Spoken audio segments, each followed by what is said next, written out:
Miss Spider's Tea Party by David Kirk.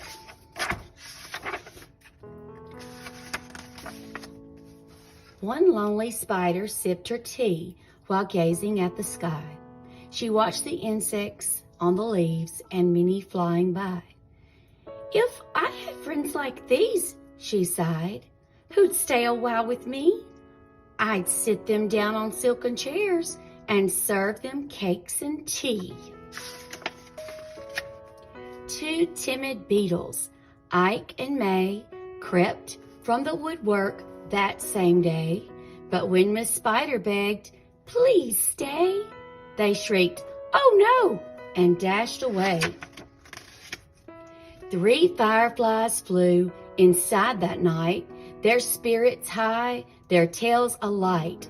They spied the web and squeaked in fear, "We'd better get away from here." The little trio did not feel they'd care to be a spider's meal. Four bumblebees buzzed by outside.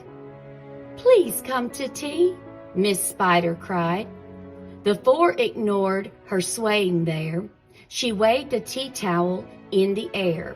She took a cup and tapped the glass. Then one bee spoke to her at last. "We would be fools to take our tea with anyone so spidery." Within the shadows of the room, just peeking from behind a broom, 5 grinning faces bobbed and peered.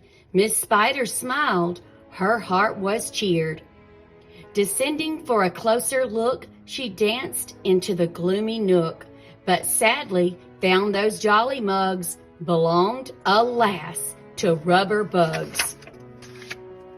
Some ants strode in, they numbered 6, but ants with spiders will not mix. She brewed them tea from hips of roses, the proud platoon turned up their noses. A fine bouquet concealed its prize of 7 dainty butterflies. Miss Spider, watching from the wall, was not aware of them at all. The tea table was set for 8, with saucers, cups, and silver plate. The cakes were fresh, the service gleamed, yet no one would arrive, it seemed. Her company in no demand left her a cup for every hand. 9 spotted moths kept safe and warm in shelter from a thunderstorm. They stood beneath an open sash and watched the jagged lightning flash. Miss Spider dropped down on a thread, a silver tray above her head.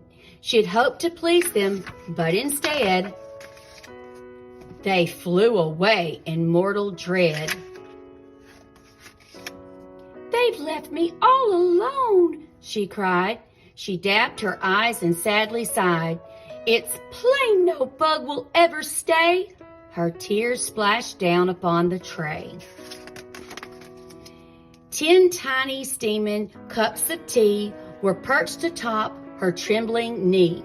She sipped and sobbed, then heard a cough, and turned to see a small, wet moth.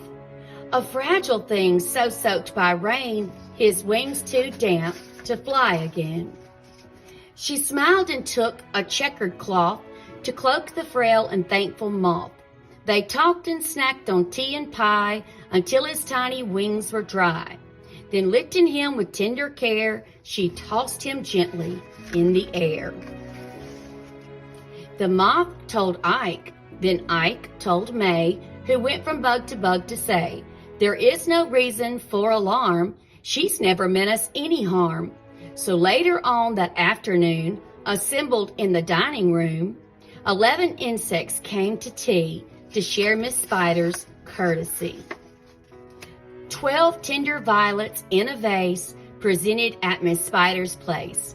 Set by her chair, so neatly spun, she munched the blossoms one by one. Her friends were glad to watch her feast upon the floral centerpiece. It was a great relief to see she ate just flowers and drank just tea. Miss Spider's reputation grew. Before too long, our hostess knew each bug who crawled or hopped or flew, and all their lovely children too. Thank you for joining Storytime with Gigi today. Come back and be with me.